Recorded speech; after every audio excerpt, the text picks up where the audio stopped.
TV show for entrepreneurs.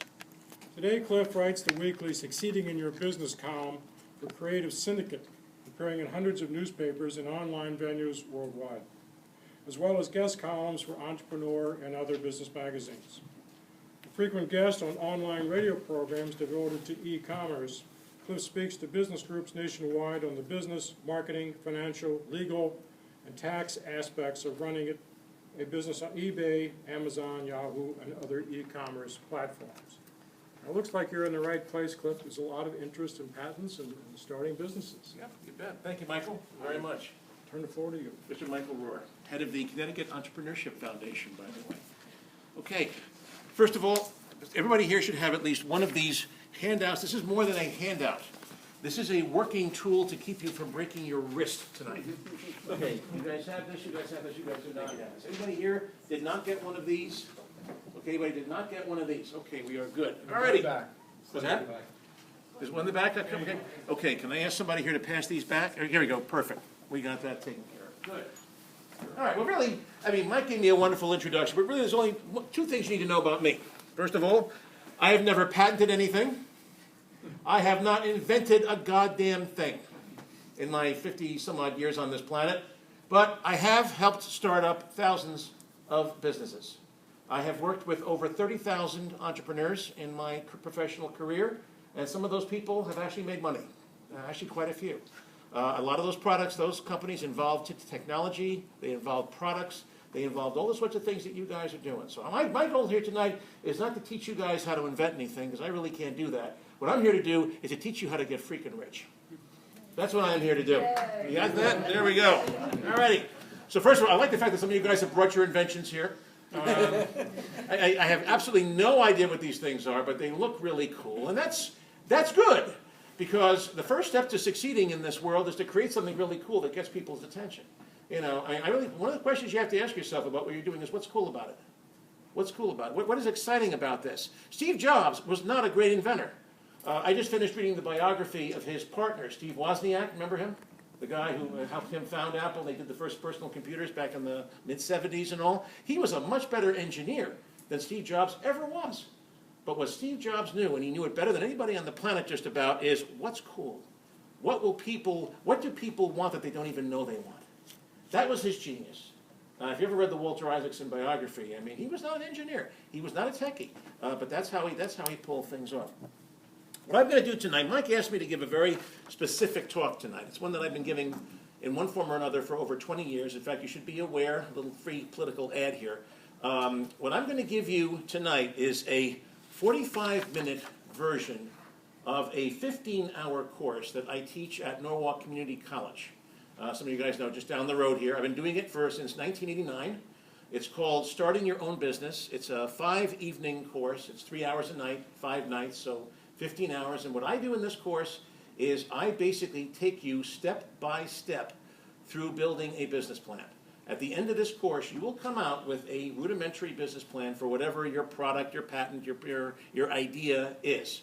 And all it takes is 5 weeks of your life. I've been doing it since 1989, and I can tell you that hundreds of successful companies have been born from that class for a cost which I believe is only $200 the last time I looked. If you are interested in this class, the lady who runs the evening program at Norwalk Community College, her name is Marjorie, but she goes by Midge. And that is her direct line, 203-857-7115. Call her up, tell her you're interested in Cliff Ennico's crazy class, but even if you're not interested in my class, get the catalog. Because Norwalk Community College does some amazing evening courses for entrepreneurs and for people like yourself who want to build companies around their ideas. And they're all very cost effective, obviously, because it's subsidized by the state. So there's my little paid political announcement, for which I apologize. What I'm going to be doing in the next 45 minutes is giving you an extremely condensed version of what I do in my 15-hour class for Norwalk College. So get your wrist, do some wrist exercises. Seriously, the handout will save your life, or at least save your arm. Because rather than having you write down frantically what all this stuff is all about, I basically have given you an outline of the program, and all you got to do is take notes. That was my to show you that I can think like an engineer every once in a while, even though I'm not. Okay. So let's begin. Basically, the first thing you know about starting a business, and you guys already know it, is you got to have a business plan, right? Well, this confuses a lot of people. You go to your local bookstore, you go to what used to be the Borders here, which is now the Fairfield U bookstore, go to Barnes & Noble down in Westport, go to the business section, go to the small business section, and you will see hundreds of books on how to write a business plan, right? And you know what? They're all wrong. Every one of them. Well, I'm not saying that they're wrong. That's not correct. They're not for you. They're not for you. These books are geared for entrepreneurs who are looking to develop a sophisticated new technology, software product, something like that, web-based application, SaaS, something like that, who are trying to raise money from venture capitalists and sophisticated angel investors. Now, Mike works with these people all the time, and he can tell you that when venture capitalists look at a business plan, they are looking for someone, come on in, something very, very specific. They're looking for a book that's roughly 50 to 60 pages long and has specific numbered section with index tabs and stuff like that. You guys have enough on your plate as it is, just getting your invention up, patented, and out to market. The last thing in the world you want to do is take time out from that and write a 75-page book explaining the whole bloody thing, right? So, I mean, there are people who do this kind of thing. What I'm going to do tonight in 40 minutes is I'm going to teach you how to write a business plan of your own in less than 1/5 of that time. It doesn't even have to be in writing, but it will be effective. Your business plan does not have to be a 50, 60-page book. In fact, it doesn't even have to be in writing, although I think it's more valuable if it is, or if you can dictate it or do whatever. Your business plan simply has to be your best answer to 12 questions. Answer these 12 questions to your satisfaction, and you have a business plan, just as good as anything that's in those books. Okay? Now, let's a couple other handouts. There we go. I'm going to make, here, can you get a handout? Okay. Last time I went and saw you, I won your book. You did? Well, I'm going to be giving out a book tonight, too. First, I got to get through this whole business plan thing here. Now, there are 12 questions, and the questions are not rocket science. In fact, if you look down at this chart, I've given them all to you. They're sitting right in front of you on this little handout. You're reading the questions, and you're saying to yourself, I can see some of you nodding your head saying, I know, I thought about this, I thought about this. The questions are not rocket science at all. Most of you have already thought about them. You already know what the questions are. But here's the thing that no one's ever told you before until tonight. There's an order to these questions. These questions do not all have equal value. Some of these questions are more important than others. What I have given you on this sheet of paper, ladies and gentlemen, is not just the questions, but the correct order in which they should be asked. Okay? Most people, when they start a business plan, they get the questions right. If you read a few things online, you can figure out what the questions are that you should be asking yourself, but they get the order wrong. And that's where they get confused. I have clients call me all the time saying, Cliff, I want to form an LLC. Okay, great. Let's want to talk about that a little bit tonight. Okay, what's your business plan? Don't know. What's your idea? Don't have one yet. Well, why do you want to form an LLC? Well, I don't want to get sued. All right, that's one of the reasons why you form an LLC. But let me tell you something. If you don't have a product, you have a product? No. You know who the market is? No. Who the competition is? Well, you know what? I can save you some money here. Don't get me wrong. I love to make money, but I hate to see people wasting it. You don't really, if you don't have any customers, no one's going to sue you. You don't have to worry about being an LLC if you don't have customers, because there's nobody to sue you when the thing breaks down. You don't have to worry about this. Don't get me wrong; it's an important question, but it's not question number one. It's further back in the pack. Okay, the order in which you see these questions on this chart is the order in which you should ask these questions, and these are not. This is not the SATs. Now, what do I mean by that? This is not the SATs. Well, most of you went to high school, right? I assume, right? You're inventors. I assume you had calculus, right, and all that stuff. Okay, good.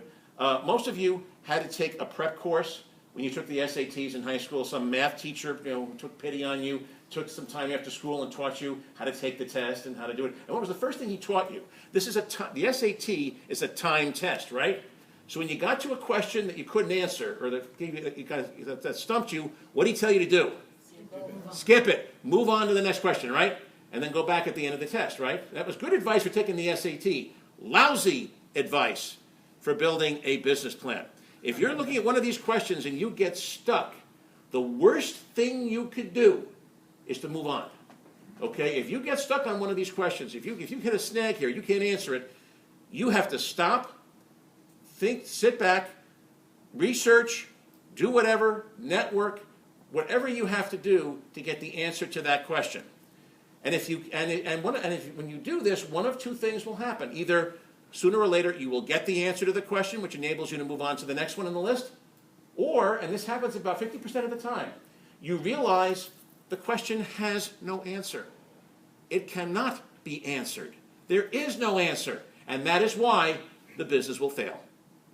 The problem is not you. The problem is the business plan. If the business plan cannot look at these questions as a reality check, you're having a conversation with your product, your patent, your idea, and you're forcing it to defend its life. You're saying to yourself, okay, prove to me you have customers. Prove to me that there's no competition. Prove to me this. And if the idea can't do it, maybe the idea is not worthy of your time. This is how you screen out bad ideas, is with these 12 questions. I mean, we joke about, and my friend back here said it perfectly when he said, you know, if you don't have a product that sells, you've got nothing. And he's absolutely 100% right. Well, how do you know if a product is going to sell? Answer the 12 questions. So, what are these 12 questions? I'm down to 30 minutes now. Oh, I talk very fast. That's why you gotta, some of you people know me. You know I can beat the record for fast talking just about in any room. You know me if you've ever heard me speak before. But that's why I gave you the thing. Okay, the questions are not rocket science. What is the order in which they are asked and the fact that you do one at a time. You don't jump around here. You don't start with 1 and then go to 7, then to 2, and then to 8. You do 1, get the answer. Then 2. Get the answer. 3, get the answer. And if you make it all the way to 12, I want to hear from you. Because that's when I can add value for you. That's when I can help you be one of my thousands of successful clients who have actually successfully launched a product.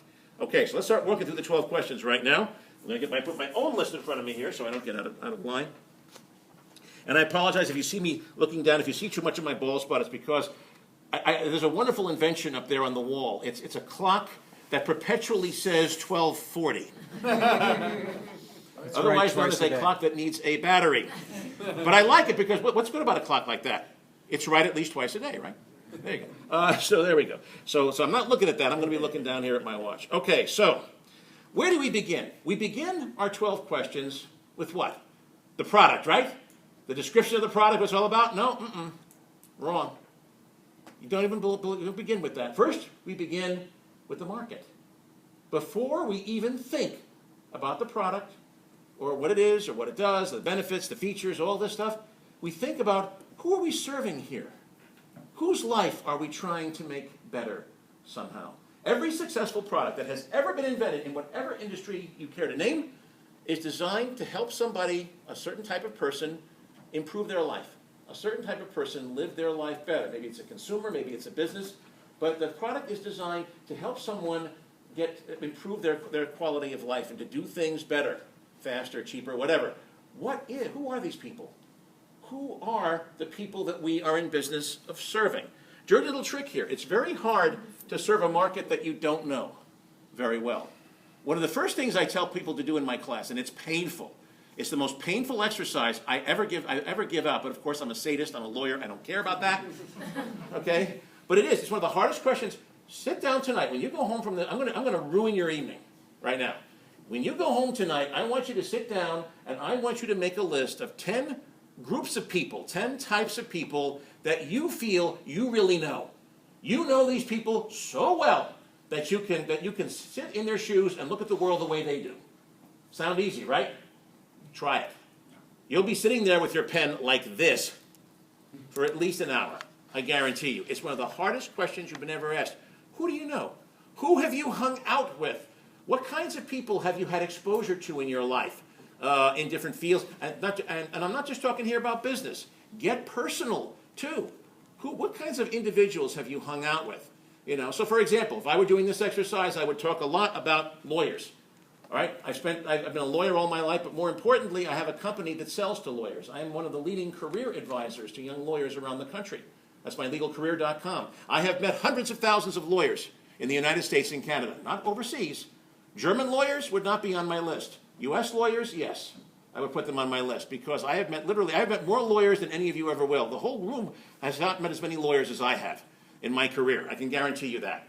So that would be one of my lists, okay? Book publishers would be on my list because for 15 years I ran a self-publishing company, what they used to call desktop publishing, doing these career books for lawyers. I can tell you what keeps book publishers awake at nights.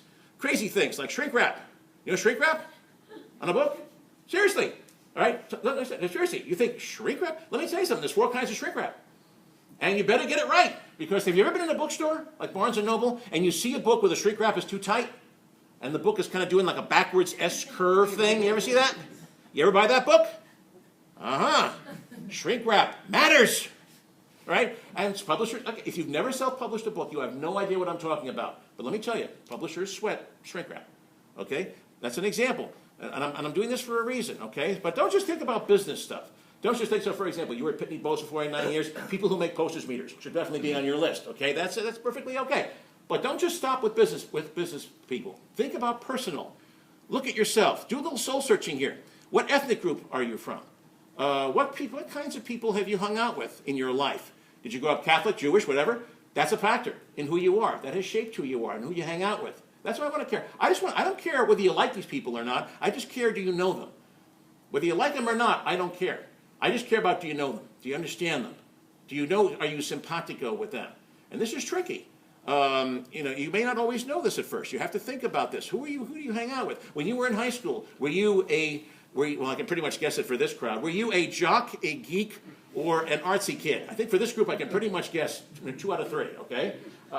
And by the way, where would most of you put me, by the way? Was I a jock? Was I a geek? Was I an artsy kid? What do you think? John. Pothead, there you go. No, not in high school. That's only happened more recently, I would say. Doing presentations like this, you learn the meaning of what is it?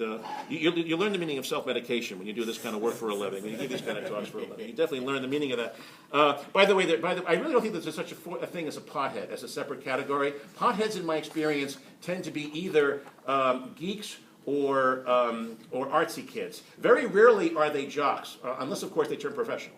Okay, you very rarely see a jock pothead unless they turn pro. Okay, so there you go. So again, why am I doing this? And we're still on question 1, by the way. Who are your target markets? Who are what you call your natural customers? Who are the people who will buy anything from you? Whether it's a widget, an invention, or an antique, or a talk like this. Who are your natural customers? Who are the people that you know? Look at your high school yearbook. Who signed your yearbook? Look at the people who signed it and the people who didn't. There's a lot in common. Those people who signed it have a lot in common. Who are these people? And also, when you do this exercise, don't forget people who are... This is not an exercise in describing who you are. Some of your best natural customers, some of the people who are out there who will buy anything you offer them whatsoever, are people that don't look a bloody thing like you. Right? So if I were doing this exercise for real, make a list of 10 groups of people that you feel you know, I would put down without any hesitation, women in their 70s. Women aged 70 to 80. Now some of you are looking at me and you're saying, this is more about Cliff Enico than I want to know. I don't think we want to pursue this line of thought. But trust me, I have obviously not female. I will never be a woman in her 70s myself. But trust me that I've had substantial exposure to them for reasons which I will explain if you take my Norwalk class, but I don't have time to do it tonight.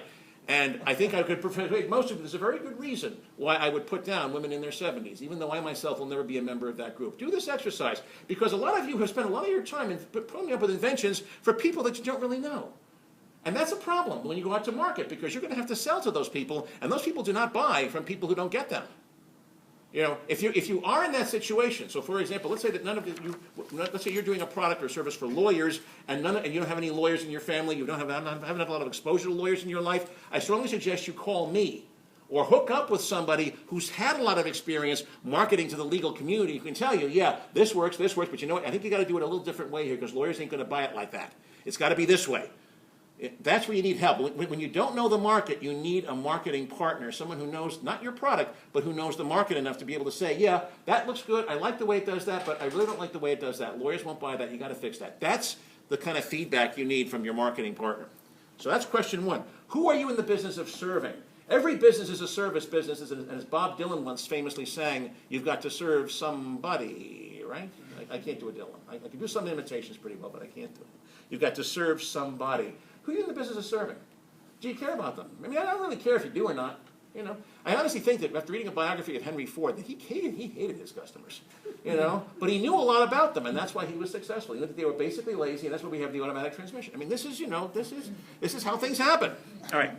So now, question 2. Okay, we spend a lot of time. The marketing questions are the most important, by far. If you can get past the marketing questions, you're well on your way to having something here. Okay, so who are there? So now I got a list. I got 15 groups of people that I really feel that I know a lot about. What are their blanks and blanks? Okay, we got to fill these blanks in, obviously, right? And I'm going to do that right now. Okay. But now we have to ask the question: why will they buy? I know who they are. I know who these people are. I got 30 groups of people that I really feel comfortable. I can make things for. I can make things that will make their lives better. But why are they going to buy from me? Dirty little secret number 2. There are 2 reasons, and only 2, why anybody in this world buys anything. There's only 2 reasons in this world why you've ever bought anything. There's only 2 reasons in this world why I have ever bought anything. Because as a customer, as a consumer, I'm no smarter than anybody else in this room. The techniques that I teach in my class, you can use to sell to me effectively. I have bought things from people who've taken my Norwalk College class. It works. You can definitely use it. I'm no better than anybody else. There are only 2 reasons why anybody buys anything in this world. That's not such a big surprise. A lot of you are going like this, but I'm going to change that. Here's the dirty secret. If you come from a business background, or if you've read anything about business at all, you may think you know what those 2 things are. But you would be wrong. You'd be wrong. And as to one of them, you'd be deadly wrong. I've seen hundreds of businesses fail because the founders, that's you, didn't get this. Okay? I'm not going to embarrass anybody. According to the business textbooks, what are the 2 reasons why anybody buys anything? Needs and wants, right? That's the classic textbook answer. Do not write it down, because I'm here to say unto you, it is wrong, especially the needs part. Especially the needs part. One of the dirtiest little secrets that you will find in life is that people seldom, if ever, I won't say never, but seldom, if ever, do people buy things they need. Very seldom. And one of the dumbest things you can do is come up with a product that people need, because it won't sell. Okay? And why is that? Let's think about this for a moment. Before you can buy something you need, 2 things have to happen. And they very rarely happen in the world of business. First thing is, let's say I got something I think you need, okay? First thing I got to do is I got to get you to recognize that. I got to get you to buy into the fact that you need it. I got to get you bobbing in your head and be like, yep, you're right, Cliff, I need this thing, right? Okay, how long is that going to take, do you think? Let's say that I reach into my briefcase and I pull out an ugly machine, something you have never seen before, uglier than this crap. That's all over here, right? That's actually a perfect example. Let's say I put one of those things up here and said, now this is my new invention. I call it the frugal framus. That's a made-up word, by the way. I've actually trademarked the word frugal framus. It's like widget. It's just a way you can plug a hole in a sentence, really. But just don't touch it because I have it trademarked. I've also got frugalframus.com, .net, .org, .biz, .us, and .expert. I got them all. So you can't have it. All right, that's mine. That's one thing that I have is mine. It's entirely 100% mine at the cost of about $500. But anyway, so Frugal Framus, seriously, look it up. Frugalframus.com points right to cliffhunterco.com. It's great SEO. Okay, where was I? Okay, so let's say I put this stupid machine, and you're all looking and saying, this is my latest invention. I call it the Frugal Framus. One of these things here, you will be able to launch a successful business in the next 6 months. Your kids will love you. They'll all want to work harder, and they'll all get into good colleges. Your dog will stop peeing on your leg. Your life will be just a lot better. Your sex life will even improve if you buy one of these things, right? Of course you're all looking. Of course you're laughing. Of course you're laughing because it's nonsense, isn't it? All right, you look at me and say, Cliff, forgive me. I don't get this. This is an ugly piece of crap that I'm seeing. Now, forgive me, I'm an engineer. I'm not even so sure how this thing works. What the hell is this thing? So I got to get you to calm down. I got to get you to explain the benefits, the features, and maybe it'll take a few minutes. Maybe it'll take a few hours. Maybe it'll take a few weeks. Maybe it'll take a few months. Maybe it'll never happen.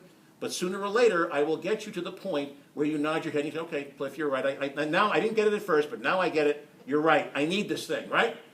How many of you here, you all know the answer to this question. When was the first PC invented? When was the Apple II released? The Apple I was never commercially released. The Apple II was the first commercial. What was it? 78. 75, 76. You almost got it there. 75, 76. When did most of you buy your first PCs? 2000. Early 80s. 83, 84, 85. That's right.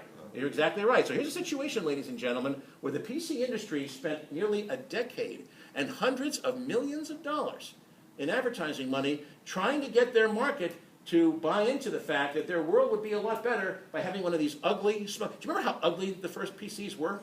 Remember the Apple IIe, that thing that looked like the periscope on E.T. spaceship? Remember that thing? Right? They were ugly. They were butt ugly, those things. and they were hot, they were smelly. The printers cost like $10,000. Remember that when they first came out? Like $8,000, something like that? The PC industry had a tough hurdle to climb. It took them a decade. How many people here have a decade and $100 million in their checking account that they can throw at this idea that you've just thrown together? I said, well, I would ask you, sir, if that were the case, I would ask you if you were single. Yeah, we're not interested. You can do that in Connecticut now. Anyway, I'm sorry. No, seriously, that's always my next question. So seriously, the answer is you don't have that, right? So you got to know up front, what's going to happen. But here's the second reason why people don't buy what they need. Even if you know you need something, even if I print something out of my briefcase, yep, Cliff, don't even open your mouth. I know, you're right, I need this, right? Doesn't cost me a penny, right? You know you need it. I got you there. Do you always buy it? No, of course not. You don't. And to show you that I'm no better than anybody else, I'm going to get a little personal with some of you guys here, just to show you I'm no better than anybody else here when it comes to this stuff. Would it shock you to know that up until about 3 years ago, I did not have a will? Wow. Now let me ask you, is that because I did not know I needed one? I'm a lawyer, for Christ's sake. If anybody knows they need a will, it's me. Right? I got clients all the time who need wills. I don't do wills, by the way, so I'm not trying to sell you anything here. But seriously, and because I don't do, it gets even worse, because I myself do not do wills. That's not part of my practice. Whenever a client calls me up and says, hey, Cliff, I want to update my will, what do I do? How do I make that client happy? I refer them. And there's a bunch of estate attorneys who are in Connecticut who I refer business to on a regular basis, and they're very grateful, and they all say the same thing. Hey, Cliff, thanks for the referral of Joe Blow. Hey, listen, when it comes time for you and your wife to update your will, call me. I'll be happy to do it as a professional courtesy. I won't charge you. This is how we say thank you to each other for referring clients one to another. So here's a situation, ladies and gentlemen, in which I, a fairly intelligent human being, at least I flatter myself that I am so, I know I need something. I've got people willing to do it for me for nothing, and I'm still not buying. For years, I was resisting this. Why? Because I'm stupid? No, because that's your marketplace, ladies and gentlemen. There's a famous old saying, you can lead a horse to water, but you can't make him drink. Well, I don't know much about horses. I didn't grow up on a farm, but I can tell you a lot about customers. And that is, the marketplace will break your heart every time this way. You can have 50 good, solid, intelligent, logical reasons why people should buy your product, your service, your widget, whatever it is you've invented. But if they are not otherwise motivated, ladies and gentlemen, they will not buy. They will not buy. They'll yes you to death. They'll nod their head up and down. They'll make all the right noises. They'll shake your hand, but they will not part with their hard-earned cash. Okay? There are 2 reasons, and only 2, why anybody buys anything in this world. But they are not needs and wants. That's a myth. Here's what they really are. I'm going to share with you tonight some of the most powerful things I have learned in 30 years of doing this crap for people. Okay? Here are the real reasons why people buy, and how you should fill in your blanks on your form there. Passions. People buy out of passions. If you've got a product or service that excites people, that turns them on, that they think is cool, that excites them in some way, they will buy. Give me examples. Whole industries that are based on people's passions for living and for life. Oh, come on, see, what kind of cars? Sports cars. Sports cars. Yugos, the Ferrari Testarossa, right, that kind of thing. Yugos, The Mini Cooper, I don't know about that. Anybody else? Whole industries that are based on people's passions. Easy, just shout out. What kind of clothing? High-end couture, right? Stuff that makes you look hot even though you're ugly. That kind of stuff. That's the stuff you're wearing, sir. Anybody else? GoPro. What? The camera, GoPro. Oh, okay. The iPod, music. Anything to do with music, sports, sporting goods. Unless you have a basement full of rats, you do not need golf clubs in your house. Okay? That was a joke.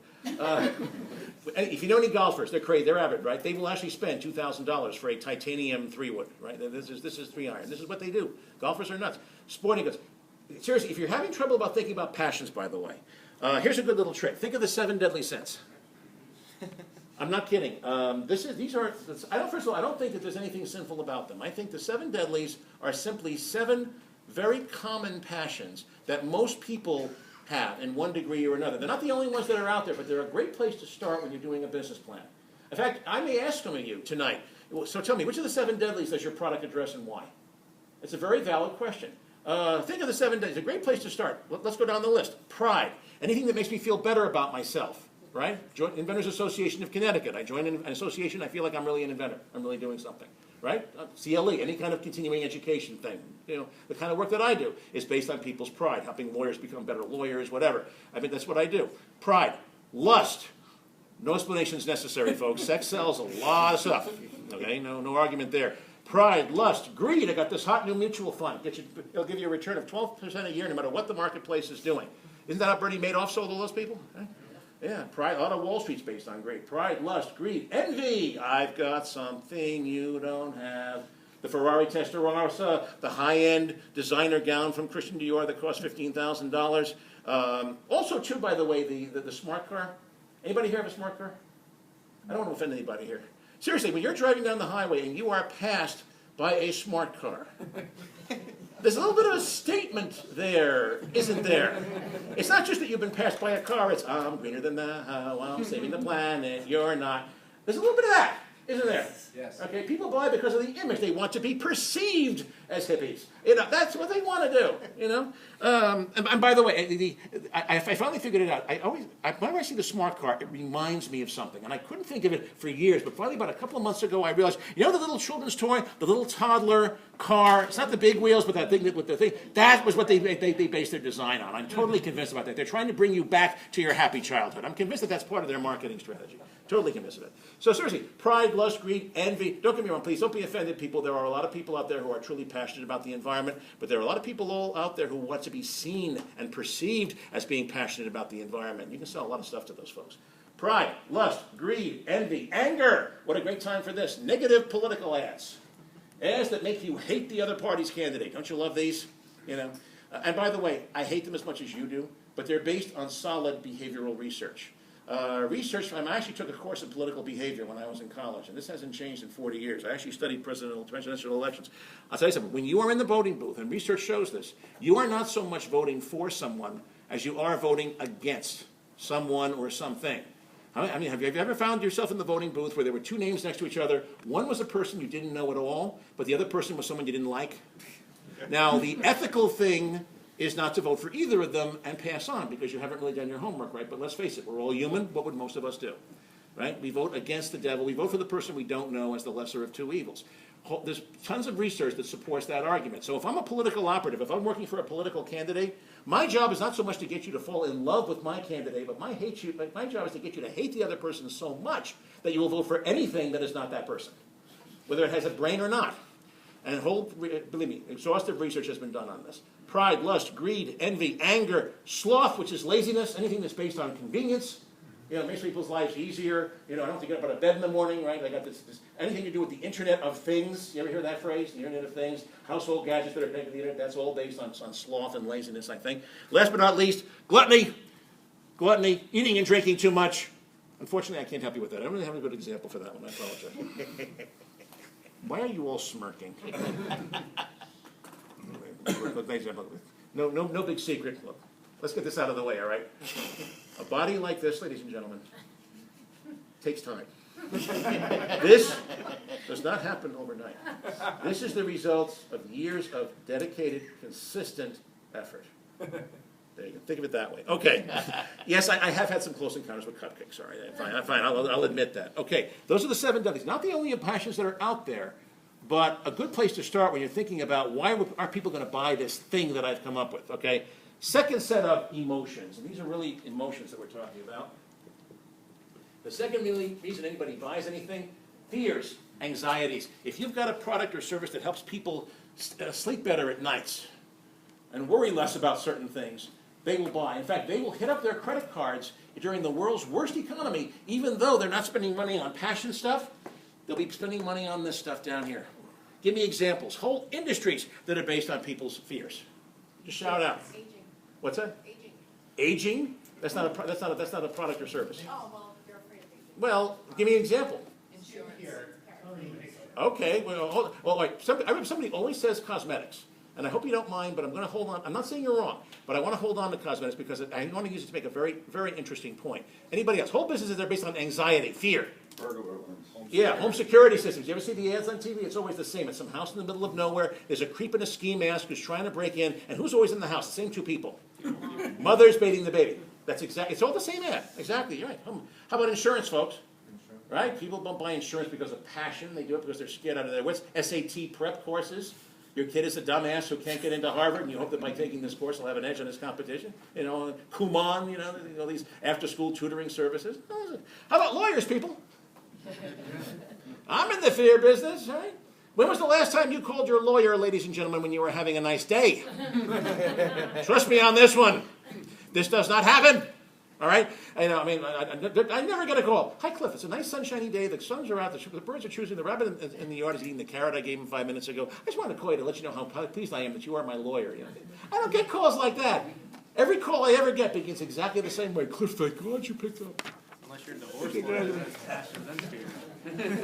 The comment is actually valid. If I was a passion, okay, hold on to that. Divorce lawyers, passion and fear. Well, it depends. I can't do that with my clients, unfortunately. It's a rule against that. But anyway, but no, seriously, you get the idea here. Really, and seriously, these are the only two reasons, folks, why people buy anything in this world. The next time you look at your product and you're thinking about will it sell, will it not sell, ask yourself the question: what does my product do? Does it get people excited? Does it help them? Does it help them stay awake? Does it help them sleep better at nights? And if so, how? I want to hear the answer to that question. That's part of what I want to hear in your. And by the way, most of you tonight did an absolutely lousy job, by the way, at your elevator speech. I mean, if those were elevator speeches, I am really worried about you people. Okay, none of you tried to sell. None of you. You all got up there and said, "I am inventor. This is what I do." You know, that's it. That's nice. You know, we're a friendly bunch here. But you didn't really try to sell. You know, I might know somebody that will help you become successful, and you didn't try to sell me at all. That's upsetting to me. So I'm going to teach you. I'm also going to teach you how to sell. I'm putting that on my list tonight. Before you leave this room tonight, we'll have plenty of time. I'm going to teach you how to sell yourself. I'm going to teach you exactly how to do an elevator pitch the next time I come to this blasted meeting. All right. All right. So why will they buy? What are their fears and passions? Notice, by the way, we're only on question 2, but it's the most important. By far and away the most important. If you cannot answer this question, you don't really know whether you have a successful product or not. What are their fears and passions? Question number 3. Now we're starting to get down to specific product. By the way, you realize we've spent almost a half an hour talking about this stuff, and we haven't spoken yet about a specific product or service? Does that strike you as odd? Shouldn't strike you as odd at all, because I will tell you something. Successful businesses, successful products do not come from ideas. They do not come from your head. They come from your observation of the people around you and their fears and passions. That's where successful businesses come from. Steve Jobs was not a brilliant engineer, but he knew how to read people better than just about anybody of his generation. And that is why Apple is the company that it is today. Not because he was a brilliant technician, because he could read people. And he knew he could come up with something that people would look at and they would fall in love with it the minute they saw it. That is how he became a billionaire. Okay. Question 3. What products, now we're down to products and services. What products and services can I develop that will have, and here are the key words, a direct and unmistakable appeal to the fears and passions of those people that you have identified? When people look at your product or service, if they have to think about why they need it, you're not going to sell to them. You know, I do a lot of sales training, believe it or not, and sales executives that I've spoken to all tell me the same thing. They tell me that I can tell within 30 seconds, sometimes 15, if someone's going to buy from me or not. I can tell within that. I can tell by the way their eyes look, their body language. I can tell if they bought the concept or not. And if they don't, I move on to somebody else. I don't waste my time, because the more time I spend trying to sell them, the more they will talk themselves out of things. Think about it. Whenever you've had to think about whether or not you want to buy something, very rarely do you talk yourself into it. More often than not, you talk yourself out of it, don't you? Right? So that means that when you buy, here's a little statistic from the auto industry. The average number of dealerships that people visit before they buy a new car. How many dealerships do you think people visit physically in person before they buy and sit down and start negotiating? 1, 3, 2. 2. That's right. 2 dealerships. Here's the second most expensive purchase after a house that people have, and they only visit 2 dealerships before they buy. Think about this for a moment. If people have to really think about why they need your product, maybe you got the wrong product here. Okay? The appeal should be, I should look at this thing and I should go, oh! That's to be the response, okay? The tongue should be hanging out, the saliva should be flowing. That is what should be happening here, for whatever reason, right? Okay, number 4, how am I going to reach my target markets? How am I going to get my message across to them? This is about advertising, this is about promotion. frankly, as an inventor, as somebody who's responsible for the product development, you probably won't get into this very much, but you should at least be thinking about it, because it ties back to question one. If you know your markets very well, you not only know why they will buy and what they will buy, but you also know how they buy. How do they process information? Are they readers? Do they like lots of detail? Are they video people? If I'm selling to lawyers and I'm selling to teenagers, am I going to use the same strategy? Of course not. If I'm selling to lawyers, I'm going to give them a ton of stuff to read, because lawyers are readers. We don't believe anything unless it's in black and white, unless it's in writing. Right? A verbal contract is only as good as the paper it's written on. Right? So that's a famous old legal saying, right? If I'm selling to teenagers, though, if I give a teenager a 5-page brochure describing my latest invention, he's going to smoke the damn thing. He's not going to even look at that damn thing, right? I got to get to him through social media. What I got to do is I got to get to him through his friends, because teenagers always buy what their friends want, right? So I got to get some buzz going. You know, hey, dude, there's this great new band playing at Fairfield U and next weekend. It's called Renegade Lawyers, man. They're really cool. I always thought the Renegade Lawyers is a really cool name for a punk band. I always thought of that, or maybe like a metal kind of thing. I don't know. Maybe I'm just crazy. But anyway, okay. So think about how they buy. That's marketing. That's questions 1 through 4, and they're the most important. Okay, now we move on to 5 and 6. Okay, you got a good idea. It's past the test. You have customers for this product and service. You now know who those are. You know what their fears and passions are, and you now have strategies for appealing to those fears and passions. Are you going to use a fear sell, or are you going to use a passion sell? If you're not sure, maybe you should be talking to somebody who knows what that answer should be. You know. So, for example, cosmetics, fear or passion. What do you think? It's tough, isn't it? This was not easy. All right. So let us say, well, not really both, but it could be either. Example: we're in the perfume business, or cologne for men. Our target customer is a young 20-something urban professional. It's Saturday night. He or she is getting ready to go out to a nightclub, and they're splashing on perfume, or if it's a man, cologne. What is their objective? Why are they doing this? Passion. Lust. Absolutely. They're looking to attract members of the opposite sex, or maybe the same sex. There's all kinds of clubs, you know. And by the way, that's an important. Please don't be offended by that. I always mention that in this talk because it's very important to know. According to industry statistics from the cosmetic industry, gay men buy on average 2 to 3 times as many personal care products as heterosexual men do, on average.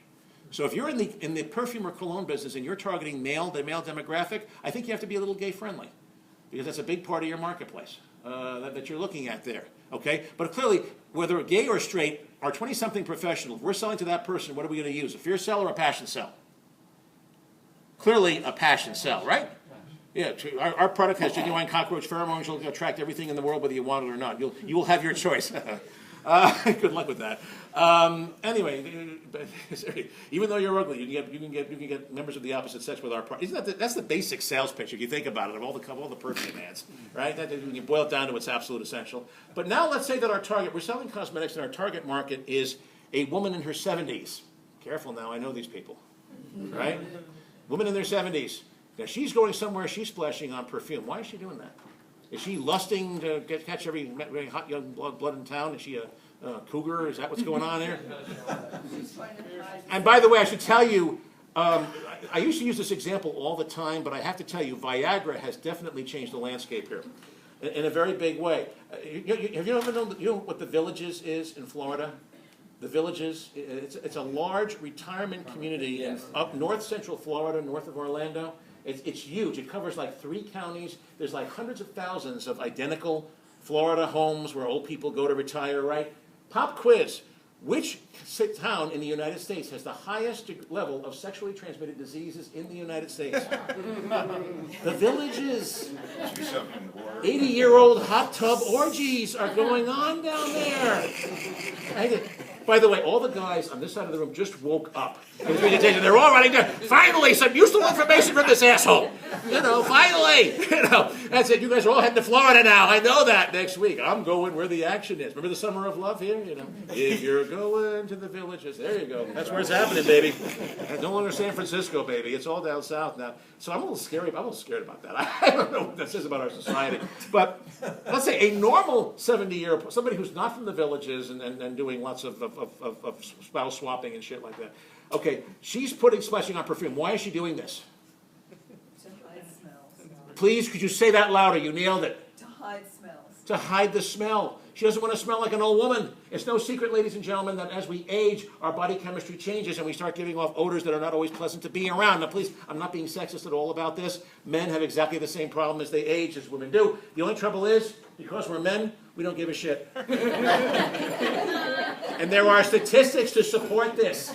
If you can make millions selling perfume to women in their 70s, but you will never make a dime selling perfume, selling cologne to men in their 70s, unless it's the gentleman, of course. Unless there's two exceptions. Anybody guess what they are? Older men who wear lots of cologne. Gay men and Italian Americans. Seriously, I can quote you statistics on this. Italian men tend to wear more cologne than other men in other ethnic groups for some reason. But again, you got to know this stuff. If you're in the perfume business, if you're in the scents business or whatever, you got to have all this. This guy doesn't know what I'm talking about. But Are there reference books? What's that? Are there reference books? Are there reference books? No, madam. This is 30,000 clients you're listening to right now. This is what you're listening to. And I even have some in the villages, incidentally. They keep inviting me down there, actually. I don't know what that is. Okay. So now, questions 5 to 6. Believe it or not, we're going to finish this. Believe it or not. Now, so now you know who the market is, but that's the most important stuff that I talk about here, folks. Really, you really need to know the market. Why? Who are you doing this invention for, and why? And I've just given you the way to figure that. I haven't given you your answer, but I can tell you how to get the answer, and that's why I'm here. All right. So let's talk about competition. So you got this great product out there. You know that it's going to sell. You know who the customers are. You know what the fears and passions are. You know what the strategy is, whether you're going to use a fear sell or a passion sell to get your message across to these people. But now we've got to look at our competition. There are 4 types of competitors, and we've got to have a strategy for crushing them. Just if you would, I didn't put this in your handout. Just write this little. It's a 2x2 matrix, otherwise known as a box with 4 squares, and there's 4 letters around them. All of your competitors are going to fall in one of these 4 boxes. Okay? And you got to have a strategy for defeating each one. Every once in a while, I meet an entrepreneur who says, "Cliff, my idea is so unique, I don't have any competitors," and that's nonsense. I will tell you that's nonsense. Every business has competitors. If you don't, and every once in a while I do meet an entrepreneur whose idea is so advanced that there really is no competition out there, I feel sorry for that person. I really do. Because he's so far ahead of the marketplace, he's going to have trouble selling it. Think about it. If I did pull out a machine that the likes of which you've never seen before, I'm going to have a tough time selling that sucker. Right? I just told you that. Right? There's an old saying in our business, sometimes you can be so far ahead of the curve that you disappear from view. And that happens to a lot of inventors especially. Some of you guys are working on some real high-tech, artificial intelligence, garbage.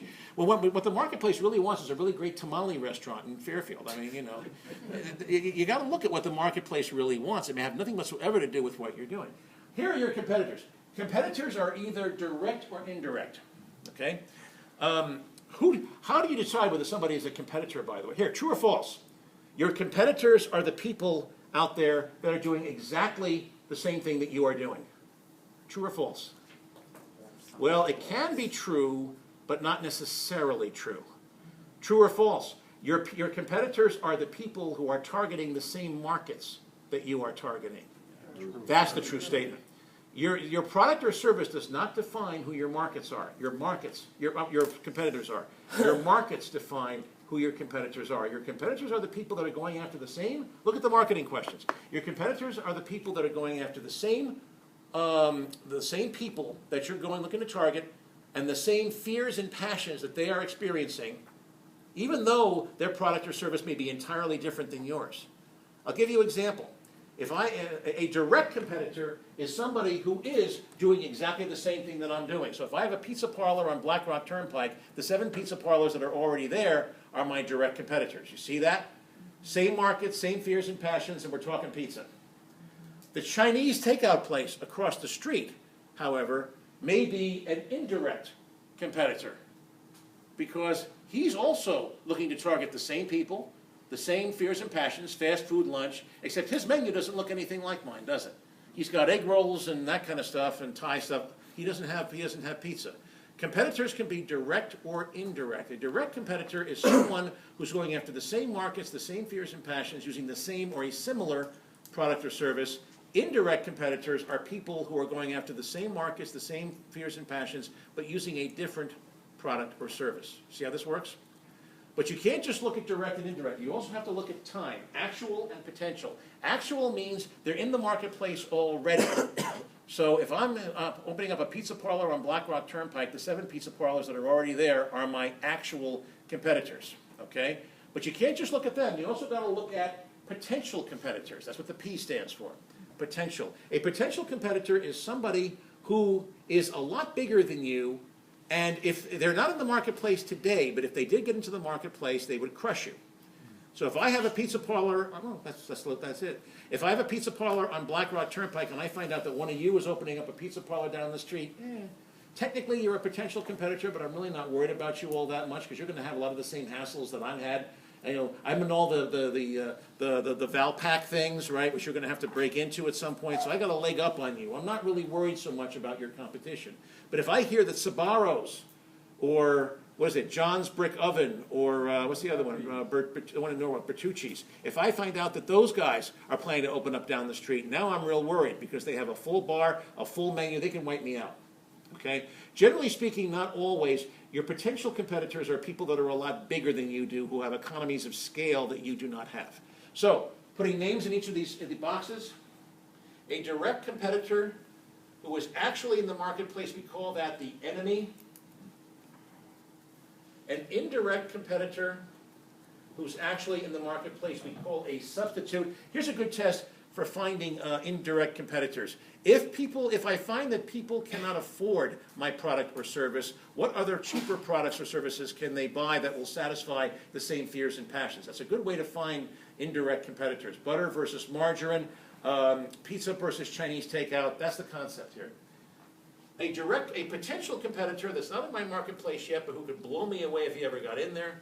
I'm just putting in the word big box here because I want to get across the concept that there are people that are much bigger than you. Think chain stores, think franchises. You know, of course, I'm using retail and service as an example here, but you can think about this too. What other big mammoth technologies are out there that will come along? And then this last box here, the indirect products of the future. Now, are we getting kind of silly now? Are we getting a little too theoretical here? Are we talking philosophical here? Is this metaphysics that what we're talking about? The indirect? The answer is no, ladies and gentlemen. Especially for those of you in technology-oriented businesses, the people who live in this box can be your most powerful competitors. These are the people who are making products and services that will render your stuff obsolete. Right? Back in the 1990s, I had a desktop publishing company that did books and audio tape programs teaching lawyers how to manage their careers. I sold my company 10 years ago. Why? The internet came along. People aren't reading 200-page career books anymore. They're reading little tiny articles on the web with videos. That's what's going on. I saw that world coming 10 years ago, and I realized I wasn't the person to bring it into that world, so I sold my company to a dumbass company that didn't know any better. And I took a consulting deal. Hey, sometimes you got to be cynical, you know, when you're out there in this world. That's what I did. I made a good dollar on that too. Question number 6. So now this is how you identify your competitors. But question is, don't just stop there. What you got to do now is you got to look at all these people who are in these boxes, name names, and ask yourself, how am I going to crush these bastards? How am I going to wipe them off the face of the earth? What's my strategy going to be? That's what I want to hear in your elevator pitch. I want to hear some of this in your elevator pitch. The first thing I want to hear in your elevator pitch, I want to hear who your market is and how you make their life better. That's what I want to hear. I don't want to hear what your product is. To be honest with you, I don't want to hear anything about the invention. I want to know who are you in the business of serving? How do you make their lives better? And that's the first thing I want to hear. The second thing I want to hear is what's your advantage over your competition? Why should I buy from you as opposed to the other 10 pizza parlors in Fairfield County? That's what I want to hear, your competitive advantage. And I want it to be compelling. It's got to be believable. All right. The other thing I want to say about competitive advantage before we move on is a lot of people think that you have to have a better product to have a competitive advantage, but it's really not true. Sometimes your competitive advantage can be as simple as your location, the fact that you're serving a market that's being underserved. I often do this. This doesn't really apply so much in the technology world, but it applies everywhere else. What 3 words can you add to your business card that will, I guarantee, will double your business? I'm giving a book, by the way, away to somebody who can answer this question, one of my books. What 3 words can you add to your business card that I guarantee will double your business overnight? We sell Free. for less. Nope, that's 4 words. Faster, You're cheaper, you're an inventor. You got to learn how to count. Sorry. Free? No. faster, cheaper. Nope. We can deliver. No. What? No. 3 words. The other side. 3 words. I'm not hearing them yet. Sir, you have an opinion? Do you have an opinion? Oh, listen, I'm trying to think. What's that? Does she let him talk? Let's see. I'm looking around. Actually, I don't see too many people who might have an instinctive knowledge. You know, the 3 words are "se habla español." Guarantee will double your business overnight for a retail or service business. Highly underserved community throughout the United States, not just here in the Northeast. The Hispanic community, very underserved. You can double your business. You learn practical shit in this class. All right. So now, you know that your product, your product has a market. You know it will sell. You know that you can deal with the competition. You know who the competitors are. See, when people say, "I don't have any competition," what they're really saying here, folks, is I've looked in this box here and I don't see anybody. And that may be true. You may not have any direct actual competitors, but I guarantee if you look a little harder, you'll see competitors in each of these other boxes. And you got to figure out strategies for dealing with them as well. Sometimes your biggest competitor isn't a who, it's a what. There's a lesson there. All right. So now we go to questions 7 and 8. Now we're talking people. Do you have the right people that you need on your team to make this business happen? The first thing I do when I look at a business plan, I look at the management resumes at the end. That's the most important measurement. I read the executive summary first to see what the idea is, but then I look at the management resumes and I ask myself, are these the right people? Do they have the right people on board for this business? Right? I want to see people on your management team that know the market. I want to see people that know the technology, that knows whether it works or not and how it can be made better if things have to be changed down the road. See, your sales pitch as an inventor, as a technology guru, is not so much, here's my invention, but here's my invention, and if it turns out that I'm wrong, I can think of 60 ways to make it better, to make it more marketable. That's your sales pitch when you're selling to a much larger company. You know, I think I'm on the right track here, but in case I'm wrong, don't worry about it. I'll make it right. That has to be your sales pitch as an inventor, as the guy responsible for the technology. I want to see people who know the market, the technology. I want to see people who understand the money, too, who know how much it's going to cost to make this invention. I want to see people who can really break down the numbers and show me what my investments is, as what really is in this product, in this technology. You probably will need a partner to make some of this happen. Because while you yourself know the product, you probably don't know the market. You probably don't know the numbers. You're going to need people to help you. And maybe they don't have to be partners with a capital P. They can be your lawyer, your accountant, somebody who's working on a 1099 basis. There's different ways you structure those relationships. But the point is, you got to have the right horses on your team to make this happen. A lot of people, when you come and say, here's my invention, I'm going to tell you, don't try to do this yourself. I'm going to say, license it to a bigger company that has all these horses in place and who can make this thing happen. And don't be offended if I tell you that I'm not knocking your idea. Please hold your questions until the end. So I've still got 5 more to go.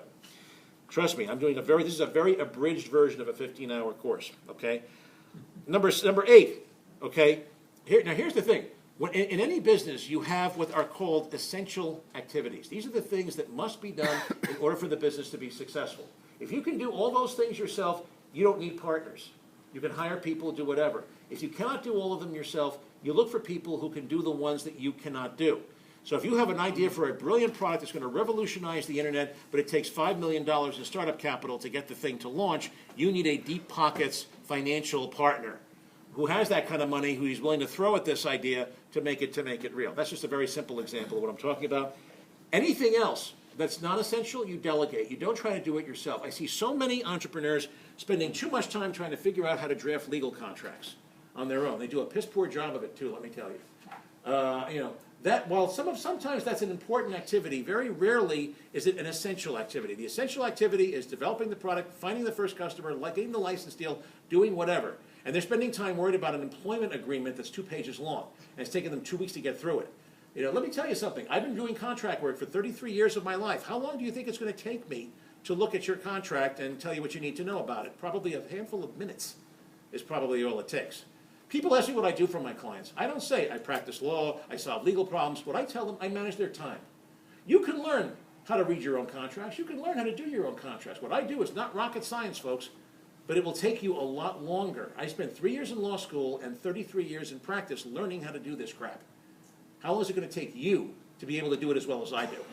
There's my question. You know, yes, you may have to spend a little bit of money, but it's money well spent. What you're doing is you're saving your time, is what you're doing. Okay. Who should you be delegating? Every business should have an advisory board. A good lawyer, a good accountant, a good insurance person, 1 or 2 good mentors, somebody who has walked the walk before, maybe some of the people in this room who have grayer hair or less hair than you do. Sorry, it's real. And who can help you at least avoid making the dumbest mistakes that people make when they start businesses. Last but not least, your spouse or significant other. Why? Because when you start a business of your own, it's a lot like having a baby.